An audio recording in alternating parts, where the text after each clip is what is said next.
নমস্কার বন্ধুরা, সবাই কেমন আছো? আশা করি সবাই ভালো আছো। লাইফস্টাইল ব্লগে সবাইকে স্বাগত। বড়দের প্রণাম আর ছোটদের বুক ভরা ভালোবাসা জানিয়ে আজকে আমি একটা নতুন ব্লগ শুরু করছি। তো সবাই অফিস চলে গেছে, রান্না করিনি কারণ ওরা অফিসেই খেয়ে নেবে আজকে, কারণ ভরে গেছে সবাই। আজকে 6টায় বেরিয়েছে, দুজনাই, বাবা মেয়ে দুজনাই আজকে 6টায় বেরিয়েছে। তো যাই হোক, আমি বেলার দিকে একটু রান্না করব। আর চা খাওয়া হয়ে গেছে আমাদের, এখন চায়ের বাসনটা মাজছি আর তোমার রুটি আর বেগুন ভাজা করব। চলো, সকালটা তোমাদের চায়ের বাসন মাজা দিয়েই শুরু করলাম।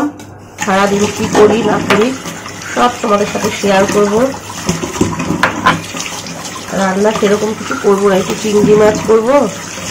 আর তোমার দেখি মা বলছে যে তিতো চচ্চড়ি খাবে, এখন তিতো করবো, তো চচ্চড়ি করবো। আর চাল কুমড়ো রয়েছে, হাফ চাল কুমড়ো সেদিন করেছি আর হাফটা রয়ে গেছে, তো ভাবছি একটুখানি ডাল করে দেবো। আর দেখি বাদ বাকি কি করি। তো চলো, আগে আটাটা মেখে হয়ে গেছে বাসন মাজা, চায়ের বাসনটা মেজে রাখলাম। আর আমি মানে কাজ করি আর বাসন মাজি, একবারে জমিয়ে মাজি না, কারণ অনেক একটু জায়গাটাও ছোট আমার এখানে, আর আমার সুবিধাও হয়। তো এবার চলো আটা মেখে নিই। 3 জনের মতো রুটি করব, অল্প একটুই আটা নিয়েছি, রাতেরটা রাতে করে নেবো। বাবা বেশি। তো এখন এত গরম, বৃষ্টি হচ্ছে না, একদমই বৃষ্টি নেই। আর যখন বৃষ্টির দরকার তখন বৃষ্টি হয় না, আর যখন বৃষ্টির দরকার নেই তখন বৃষ্টি হয়। মাখা হয়ে গেছে, আটাটা মেখে রেখে বেগুনটা কাটবো। ছোট ছোট বেগুন, সেই কুলি বেগুন না কি বলে, কুলি না কুলি যাই হোক, ছোট বেগুন, ওই বেগুনগুলোই ভাজবো। বেগুন কেটে নুন হলুদ মাখিয়ে নিলাম। আর এই বেগুন ভাজলে, এরকম করে ভাজলে ছোটবেলার কথা মনে পড়ে। আমরা যখন ছোটবেলায় বিয়ে বাড়িতে যেতাম বা কোনো অনুষ্ঠান, যে কোনো অনুষ্ঠানে যেতাম, তখন এই বেগুন ভাজাগুলো দিত লম্বা লম্বা করে। এই বেগুন না, মানে যে কোনো বেগুনই লম্বা করে ভাজতো, ওই বেগুনগুলো দিত, বেশ ভালো লাগতো খেতে তখন। আর মাছের মাথা দিয়ে ছেঁচড়া করতো, সেই লাগতো সেটা খেতে। তখনকার সময় না তোমার ওই চেয়ার টেবিল, আমাদের মতো এখনকার মতো চেয়ার টেবিল ছিল না, লম্বা করে বেঞ্চ ছিল আর কাঠের চেয়ার ছিল, বেশ ভালো লাগতো। আর রোল পেতে দিত টেবিলের মধ্যে, মানে ভালো লাগতো ওই সময়টা, বেশ সুন্দর একটা মানে এসেছিল। এখন তো কোথাও নেমন্তন্ন হলে ঘাড়ের উপরে দাঁড়িয়ে থাকে, তখন কিন্তু তা ছিল না, যে অনেক লোক ওইভাবে একভাবে লম্বা ভাবে বসে হতো। আবার অনেক জায়গায় আবার নিচে বসেও খেতাম, এমনও দিন গেছে নিচে বসেও খেয়েছি আমরা কত অনুষ্ঠানে। বিয়ে বাড়ির মতো ছেঁচড়াটা আর করতে পারি না, হয় কিন্তু মানে ওইটার টেস্টটা মনে হয় আলাদা, মানে এত ভালো লাগবে ওটা। ঢাকনা দিয়ে রাখি, তাড়াতাড়ি হয়ে যাবে। তো সবাইকে রুটি দিয়ে দিয়েছি, এই যে টোটনের, আর এটা আমার। দেখো আটা মাখার গামলাতেই কিন্তু নিয়েছি, তোমরা আবার কেউ কিছু ভেবো না, কারণ বাসন তো নিজেরই মাজতে হয়। আর ওইদিকে মা খাচ্ছে, মা খাওয়া হয়েই গেছে। আরেকটা রুটি দেবো, আরেকটা রুটি দেবো না? চলো খাওয়া দাওয়া করে নিই। যেদিন সকালবেলাটা রান্না থাকে না, সেদিনকে আস্তে আস্তে কাজ করে মজাটাই আলাদা। এগুলো তো ঘুম থেকে উঠে তাড়াহুড়ো করতে হয়, এত ঝপ নামাতে হয়। তো এখন আস্তে আস্তে রান্না করব, একটু বসে থেকে গায়ে হেলে দুলে।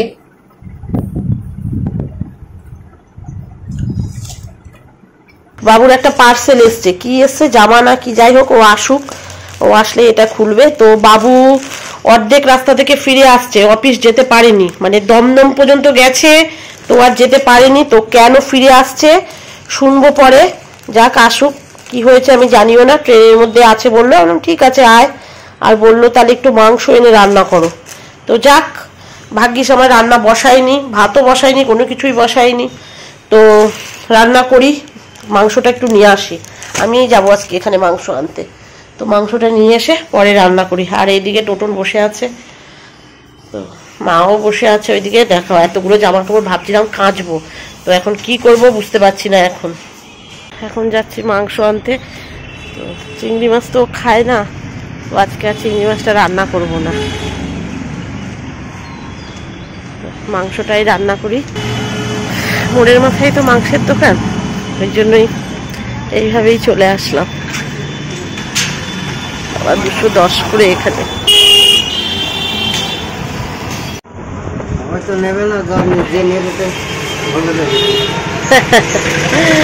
সবাই তো খায় না, ওই জন্য সবাই নেয় না। আমরা সব খাই, কচু কেচু যা পারি সব খাই। বড় বড় ডিম দাও, বড় বড় ডিম দাও। তুমি যাও, ডিমটা পেয়েছে একদম কালকে একদম ছোট ছোট ডিম দিয়েছে, কিন্তু এই দাদাই দিয়েছে, ওই যেমন এসেছিল ওকে ছোট ছোট দিয়ে দিয়েছে। সবজি নেব।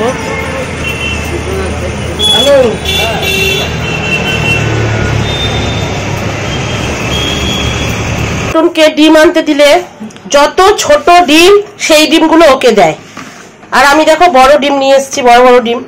ওকে সব ছোট ছোট ডিম দেবে দোকানদাররা। আর এই যে মাংসও এনেছি।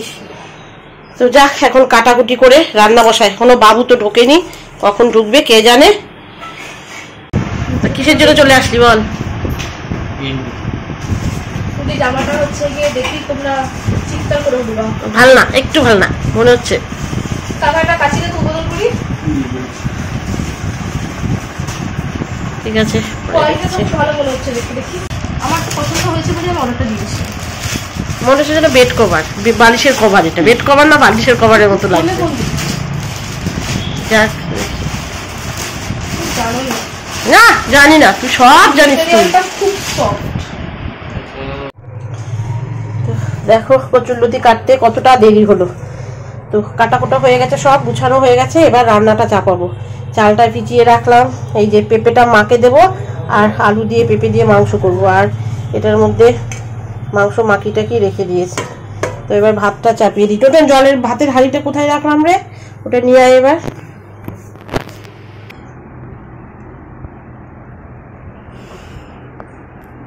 পেঁপে সেদ্ধ মাকেও তেল দেবো। আমি কিন্তু পেঁপে টেপে কিছু খাবো না। জানি তুই খাবি না, আমি জানি। তো তোমরা নিজের মুখে মানে নিজের কানেই শুনে নাও বাবু কেন অফিস থেকে বাড়ি চলে এসেছে। দমদমে লাইনে কাজ হচ্ছে, দমদমে মনে হয় প্ল্যাটফর্ম বাড়াচ্ছে, যার জন্যই হচ্ছে গিয়ে ওই সমস্ত ট্রেনগুলি দমদম অব্দি যাচ্ছে, শিয়ালদা যাচ্ছে না। আমি বাড়ি থেকে যখন বেরিয়েছি তখন মানে 6:30 বাজে, আর বাড়ি ঢুকেছি কটা বাজে? 1টা বা 1:30 বাজে। আজকে কিন্তু ও খাবারও নিয়ে যায়নি, আমি বললাম না সকালবেলা যে রান্না করব, তো যাই হোক খাবারও নিয়ে যায়নি। কোনো ট্রেন শিয়ালদা যাচ্ছে না, সব দমদম থেকে গিয়ে স্টপ হয়ে যাচ্ছে, তারপরে অন্য কোনো লোকাল করে দিচ্ছে। শিয়ালদা দিয়ে কোনো ট্রেন যাচ্ছেও না। খুব খিদে পেয়ে গেছে, আর অনেক বেলা হয়ে গেছে, 3টে বেজে গেছে। এই যে ঘড়িতে এখন বাজে 3টে। কাকাও বসে পড়েছে, দিদা বসে পড়েছে, মাও বসেছে। কি কি রান্না করেছো তুমি যে বলে দাও? একটু মাংস দেখতে পেয়েছি, আর বাকিগুলো কি? মাংস, বেগুন ভাজা, তারপরে তোর পেঁপে সেদ্ধ মায়ের জন্য, আর কচুরলতি। চল এই যে আমার পাতে ভাত চলে আসছে। আর এই যে নুনটা দে। তো আমরা খাওয়া দাওয়া করে নিই বন্ধুরা, পরে আবার দেখা হবে, পরে আবার কথা হবে। ওমা তেল দেবো তো বাবা, তোর কাছে নুন ওই দিকটাই নুন আছে। ঠিক আছে, আমরা তার দোকানে তাহলে খেয়ে নিই। সকালবেলা রুটি আর বেগুন ভাজা তো খেয়েছি, তা সত্ত্বেও আজকে খিদে পেয়ে গেছে। এত বেলা হয়ে গেছে। এখন এই বাসন মাজবো, ধুবো, তারপরে গিয়ে শোয়া। তাও তো পাতায় খেলাম। পাতায় খেতে তো এমনি খুব ভালো লাগে, আবার একটু তোমার বাসনও কয়টা কম বেরোয়, তার জন্য 4টে থালা বেরোয়নি। যাই হোক, মানে 4টে থালা তো কম হলো। এই মাসে আর পাতা কিনে আনিনি, পাতা আনতে হবে। দেখি বাবুকে বা যদি চাকদা যাই, বাজারের দিকে যাই, তাহলে আর পাতা নিয়ে আসবো। আমি 1 বান্ডিল করে নিয়ে আসি যে কদিন যায়। আমার খুব ভালো লাগে পাতায় খেতে, আরো তোমার কলা পাতায় খেতে তো আরো বেশি ভালো লাগে। যাই হোক, কলা পাতা আর পাবো কোথায়? আর কলা পাতা তো আর পাই না, সেই পাতাতেই খাওয়াবো। খাওয়াও হয়ে গেল, হাঁড়ি টাড়িও মজা হয়ে গেল। রাতে রুটি করবো। আর মা এই যে কাঁঠাল বলছে, আমি কাঁঠাল ভালোবাসি না তো। উনি বলছে, উনি ভাবছে বুঝি আমি কাঁঠাল খেতে ভালোবাসি। আমি কাঁঠালের দানাটা ভালোবাসি, কিন্তু কাঁঠাল খেতে ভালোবাসি। এই বক বক করে যাচ্ছে কাঁঠাল করে। এই ঘরে চলে আসো, এই ঘরে আসো। মা মা, মানে ও শুনবে না। ও মা, ও মা, এই ঘরে আসো, গরম ওই ঘরে। তো এবার একটু শোবো। দেখো ঘেমে একাকার, মানে একটুখানি এই ঘর থেকে বাইরে বেরিয়েছি বাসনটা মারার জন্য, তাতেই ঘেমে গেলাম। তো যাক, এবার লাশটা ফেলি, এত বড় বডিটা ফেলে দিই বিছানায়। আমার মেয়ে বডি ফেলে দিয়েছে, তো আমিও বডিটা ফেলে দিই। দেখা যাচ্ছে বাবু বডি ফেলেছে, দেখা যাচ্ছে না, তো আমি বডিটা ফেলে দিই। আরে কাঁঠাল কেউ কাঁঠাল কাঁঠাল কাঁঠাল করে একদম বেঁচে হয়ে যাচ্ছে, দেখেছো? কাঁঠাল কেউ খায় না, কাঁঠালের দানা খায়, কাঁঠাল খায় না। কাঁঠাল এনে কি করবা তুমি? আমার জন্য আমি কাঁঠাল খাই না। হ্যাঁ হ্যাঁ, দানার জন্য দানা পাই বাড়ি থেকে, তাহলে আবার কাঁঠাল খেয়ে কান চুলকায়। তো যাক, এখন একটুখানি বিশ্রাম করি, তারপরে আবার আসবো। ওই যে এখন একটু ঘুমাবে সবাই। তো বন্ধুরা, হেঁটে এসে শুয়েছিলাম, শরীরটা ভালো লাগছিল না, এত গরমের মধ্যে হাঁটতে বেরিয়েছি, প্রচন্ড গরম। তখন দাদা বারবার করে না করে যে হাঁটতে বেরিয়েও না এত গরমে, তা সত্ত্বেও বেরোলাম, অভ্যাস হয়ে গেছে একটা, অনেকদিন যাইওনি, 4 দিন মতো গ্যাপ ছিল। তো শরীর খুবই খারাপ হয়ে গেছিল হেঁটে এসে এত গরমের মধ্যে। যাক, তো বাবুকে বলেছিলাম একটু খাবার নিয়ে আসিস, তাহলে আর ভাল লাগছে না। তো দেখি ও কি এনেছে, দেখে নিই, দেখাচ্ছি তোমাদের কি নিয়ে এসছে, তাও জানি না। এটা কি এনেছি? সেটা আলুর পরোটা। তো আলুর পরোটা, আলুর পরোটা নিয়ে এসছে আর রুটি। তো যাক, এইগুলোই খাওয়া দাওয়া করি এখন। আর মাংস তো ছিলই, শুধু মানে দুপুরে যেটা রান্না করেছিলাম সেই মাংস ছিল, এখন এগুলো দিয়ে খাওয়া হোক। মাংস তো রয়েছে, দুপুরবেলা করেছিলাম সেটা রয়ে গেছে। আর তোমার দাদা আসবে, দেরি হবে, রাত্রে আস্তে আস্তে 12টা সাড়ে 12টা বাজবে। আর এর মধ্যে রুটি মাকে রেখি, দুধ রুটি দেবো। তো ব্লগটা আজকে এই পর্যন্তই থাকলো। যদি ভালো লেগে থাকে অবশ্যই লাইক শেয়ার কমেন্ট করো। আর যারা আমার চ্যানেলে ভিজিট করছো অথবা সাবস্ক্রাইব করোনি এখনো পর্যন্ত, তারা সাবস্ক্রাইব করো, বেল আইকন ঘন্টাটা বাজিয়ে দিও, তাহলে নোটিফিকেশনটা তোমাদের কাছে চলে যাবে, তাহলে আমার নিত্য নতুন ভিডিও তোমরা দেখতে পাবে। তো গুড নাইট, সবাই ভালো থেকো, সুস্থ থেকো, টাটা।